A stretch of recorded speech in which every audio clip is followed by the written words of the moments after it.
अचानक भारत ने बॉर्डर पर क्या धमाका किया है कि जिसने दुश्मनों के होश उड़ा दिए।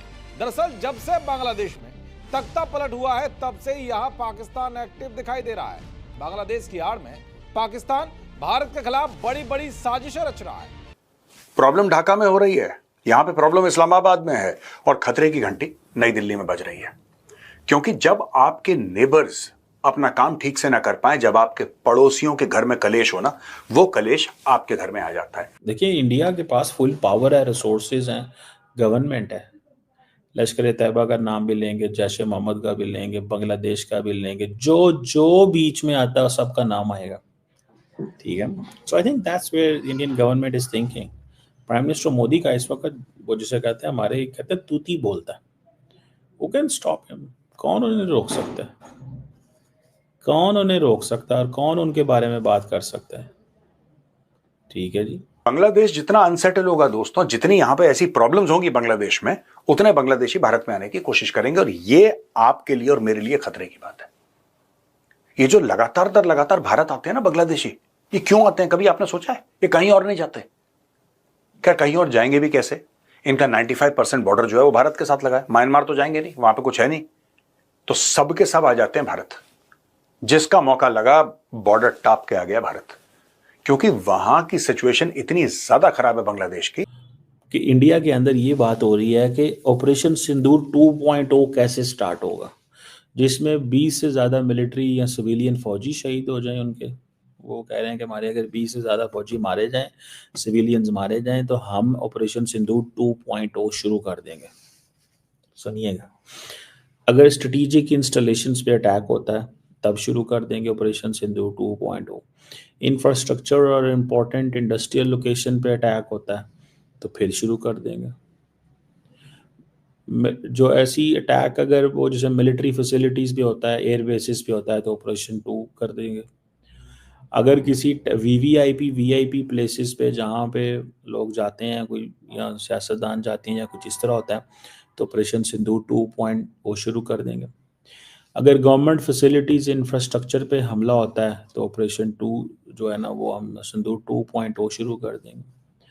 अगर किसी रिलीजियस प्लेसेस पे हमला होता है एंड द थ्रेशोल्ड के 20+ लोग मारे जाते हैं तो हम ऑपरेशन सिंदूर 2.0 शुरू कर देंगे।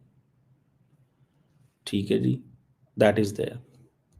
अब अगर छोटे हमले होते हैं, छोटी ड्यूरेशन के होते हैं, तो सिंदूर 2.0 हो जाएगा। ठीक है जी।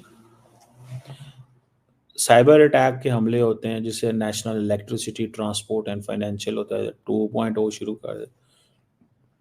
मतलब ये कि इंडिया के अंदर कुछ भी हो जाए तो ऑपरेशन 2 हो जाएगा शुरू। सिंदूर 2.0 जो है वो शुरू हो जाएगा। समझ रहे हैं बात? उसके बाद अफगानिस्तान तो बिल्कुल ही आप भूल जाइए। फॉरेन पॉलिसी से बिल्कुल जिस तरीके से हमने अफगानिस्तान को हैंडल किया, तो शर्म आती है, सच्ची बात है कि ये होती है सफारतकारी। कल भी बैठे बयान दे रहे थे अफगानिस्तान से मुताल्लिक, पता नहीं क्या हमें है, एक मर्ज़ है कि हम बस बातें कर लें, थ्रेट्स दे दें। इस तरह चलती नहीं है सफारतकारी। उसके बाद आप देखिए भारत, ईरान, अफगानिस्तान के साथ तो वैसे ही सिर्फ एक अच्छी दो चीज़ें आप कह सकती हैं जो अच्छी हुई, पाकिस्तान के हक़ में हुई।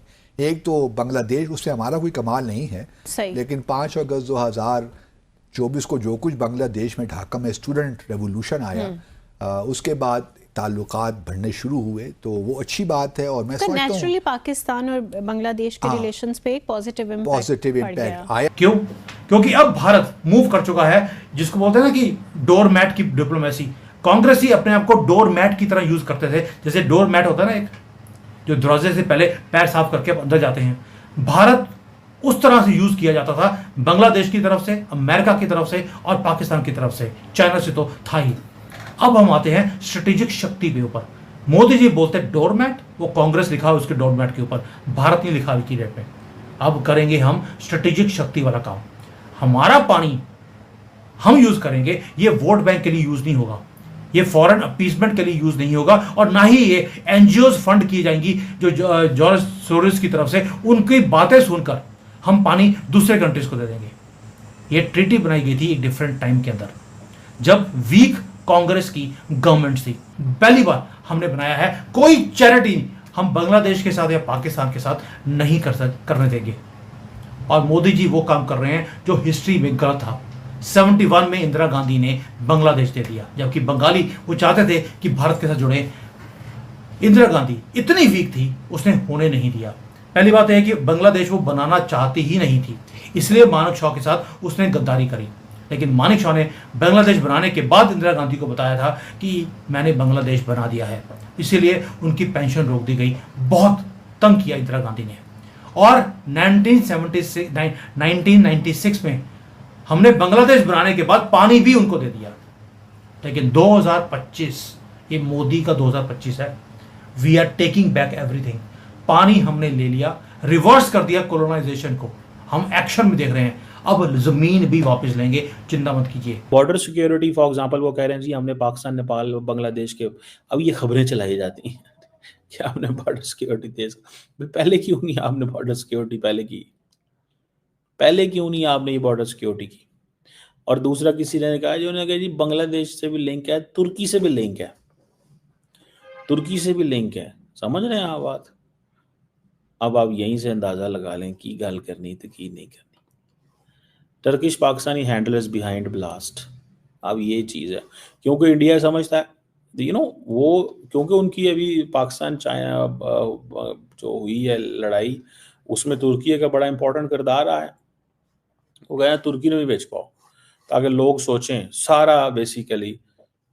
सो नॉन अरब जो वर्ड है, either it is in the region और इन तुर्की, ये सारे इन्वॉल्व फॉर इंडिया। ठीक है जी।